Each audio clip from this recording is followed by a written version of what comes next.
Good morning. So we're going to actually have all the questions at the end with the panel discussion. Our next speaker is Ruben Hernaez.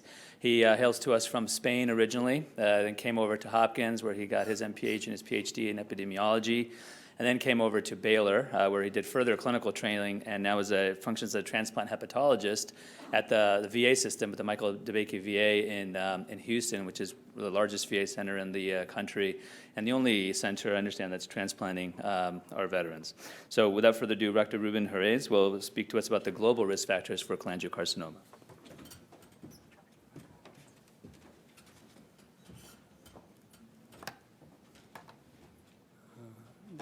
This is the last one? This is the past one? All right. Good morning. Thank you, Dr. Matthew, for the introduction. And I'd like to thank the Cholangiocarcinoma Foundation, Mrs. Stacy, and Dr. Pardisi, and Dr. Kelly for the invitation. And thank you all the patients and members of the foundation for being here. I'm going to take from Dr. Patrick about from the local epidemiological data to the world. And my name on the next 15 minutes will be to give you an overview of what are the risk factors for cholangiocarcinoma in the world.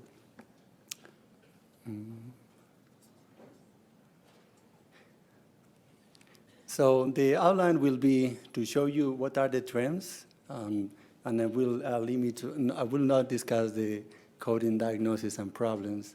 What are the established risk factors, and what are possible risk factors for cholangiocarcinoma?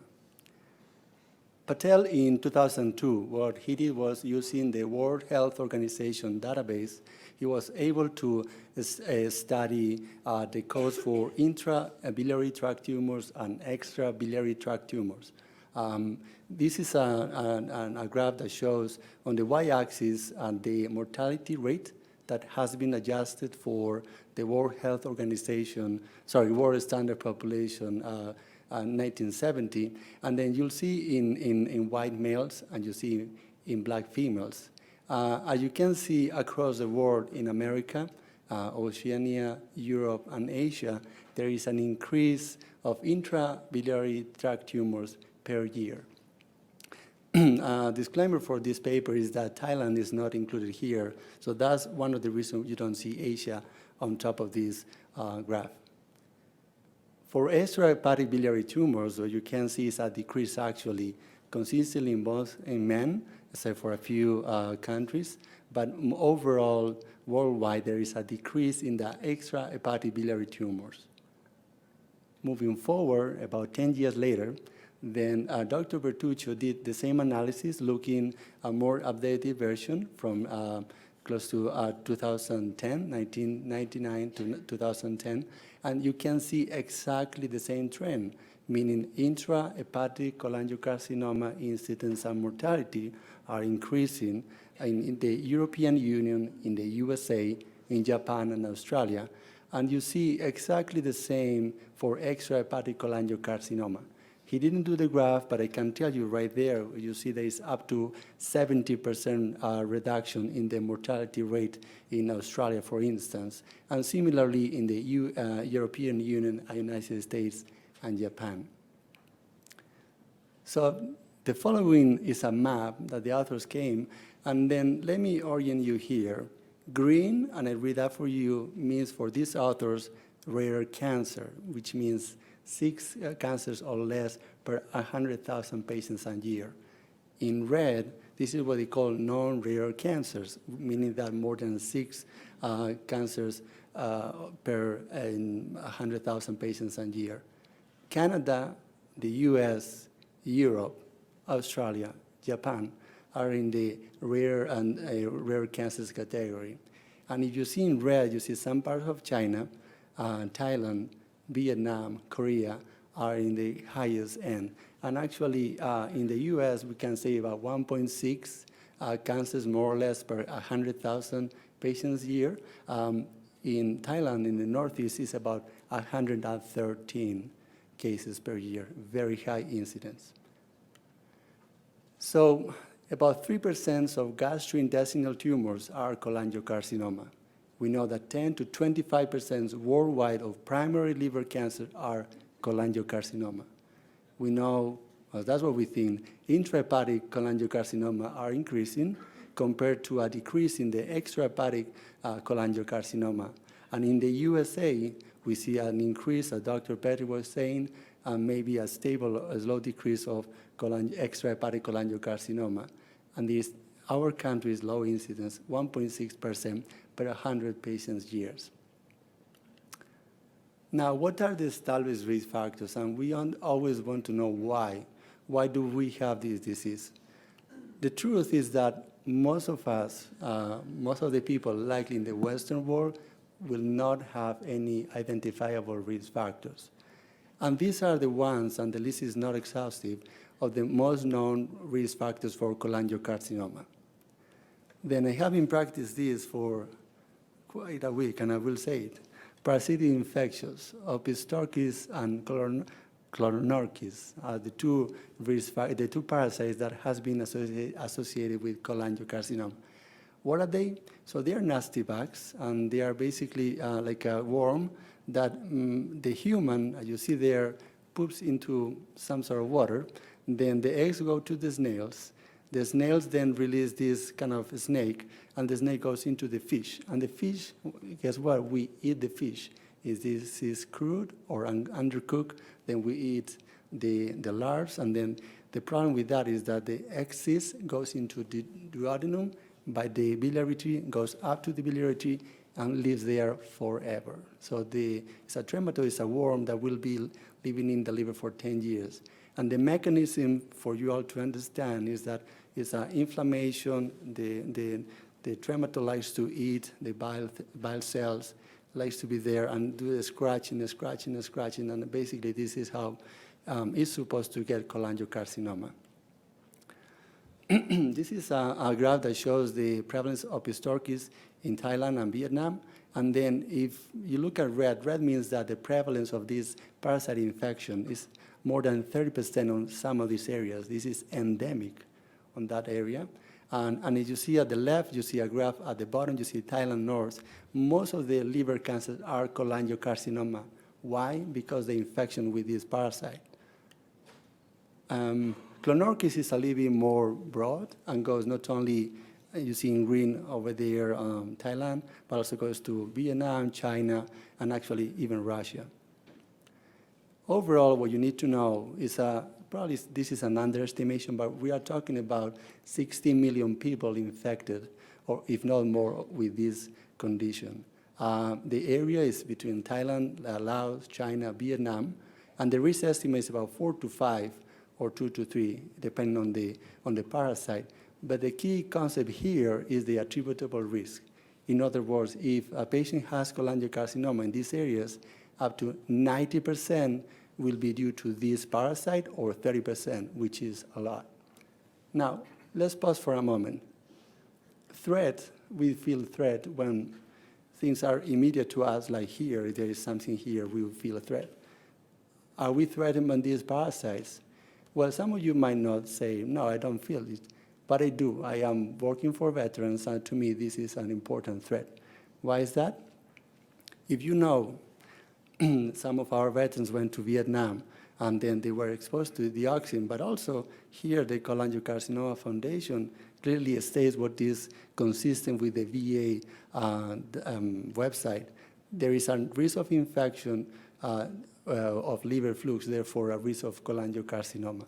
You have there, I'm sure you're familiar with it, the Facebook webpage, Vietnam Veterans Project. And again, this is not published or scientific yet, but this is something that most of you are familiar. Came to the press, and apparently there is a study coming from Northeast here in the state. They sent some samples to Korea, and 20 out of 50 patients result to have positivity for this parasite. So now they are thinking, maybe cholangiocarcinoma is now killing our veterans because those who were in Vietnam were exposed to these parasites. Keep tuned. We hear more about this in the next few years. Now, let's go to primary sclerosing cholangitis. And here, I want to give a quick 101 understanding. Primary sclerosing cholangitis is a recurrent narrowing or inflammation of the biliary tree. The understanding is autoimmune versus some microbiome problems. And the lifetime risk for cholangiocarcinoma in these patients is about 5 to 15%. The average risk of diagnosis for cholangiocarcinoma is when they are about 45 to 50 years. And there is controversy regarding whether duration of disease matters or the presence of ulcerative colitis of Crohn's disease matters. We know that when patients are diagnosed with PSC, most of the diagnosis of cholangiocarcinoma is about 1 or 2 years later. Alcohol and smoking in this particular setting is not clearly to be adding more risk. And we know the prevalence of PSC in cholangiocarcinoma is about 10%. Other established risk factors, a lot of storms in the bile tree. This is very common in China and Taiwan. 2 to 10% of people with this condition will develop cholangiocarcinoma. We know, and Dr. Patrick mentioned yesterday, congenital duct abnormalities makes patients prone to develop cholangiocarcinoma. And finally, toxic exposure such as these fancy contrasts that we were used in the 30s and the 60s increase up to 400 times the risk of cholangiocarcinoma. Now, possible risk factors, and this is why we have to be open-minded, and maybe this is why we see this trend going up. This is another non-exhaustive list of factors that could be associated with cholangiocarcinoma. And then when you leave the room today, I'm going to give you the opportunity to understand what it is a systematic review meta-analysis. So let's pause here for a second. Systematic review meta-analysis, for those non-clinicians, is the best way to gather the evidence in medicine. So what researchers does, they go to the National Library of Medicines, another database, in a systematic fashion. They extract the data, they pull the data into fancy statistical tools, and they come up with a number. And that number is the pool or average risk for a condition. Here we are talking about cirrhosis, and then as a risk factor for cholangiocarcinoma. Now, an extra step on your meta-analysis training is to understand this graph. This graph has a name, and you'll remember from today nowadays, is that this graph is called forest plot. A forest plot is a summary of all the data we have. The diamond is the summary.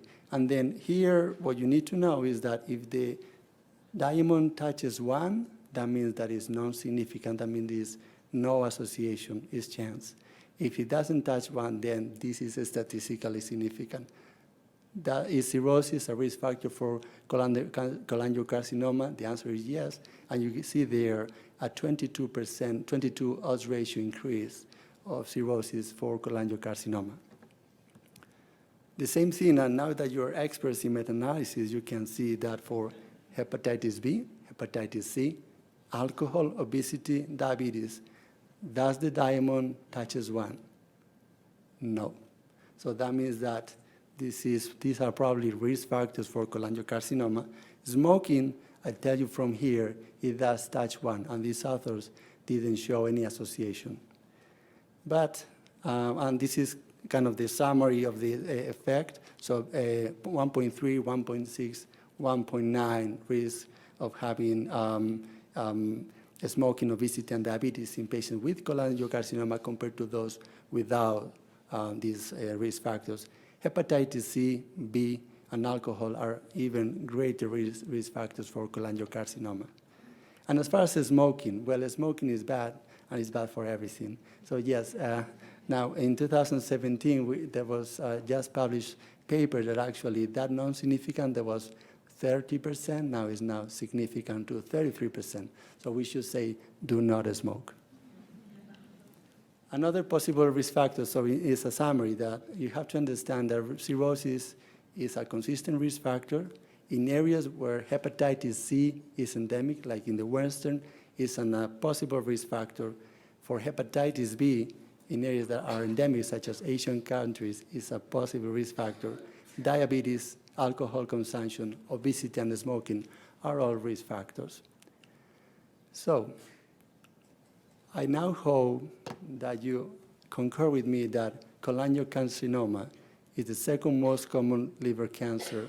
With a change in epidemiology, we have seen that there is an increased rate of intrahepatic cholangiocarcinoma, possible increase or stable of extrahepatic cholangiocarcinoma. We know what they are the established risk factors, parasitic infections, so remember those veterans, and then primary sclerosing cholangitis, hepatolithiasis, and toxic exposure. And then possible risk factors, and this is something that we'll see more and more. As a liver doctor, I care very much about chronic liver disease, so I wouldn't be surprised that over the next few years, if these factors are real, we'll see an even higher increase of incidence and prevalence of cholangiocarcinoma. And that's it. Well, thank you very much for your attention.